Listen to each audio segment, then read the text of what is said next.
Do you consider your suppliers to be part of your organization? Or do you see them as someone to contend and fight with? If you're thinking about them as part of your organization, then you're in a group of companies I'm going to call Company A. Company A realizes that by leveraging all that's available from their suppliers, the training, the stock, the pricing, the delivery schedule, what they can do to keep that spindle turning and earning. And they base all of their relationships throughout their supply chain on that fact. Or you've got companies in another group, let's call them Company B. They just see their suppliers as something else they need to spend money on. And as a result, they are not able to leverage their supply chain to lift them up and keep their machines running 24/7 when necessary. They struggle with things like stockouts and spindle downs simply because they can't see the value in their supply chain. So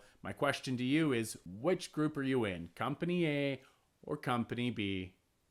And which do you want to be?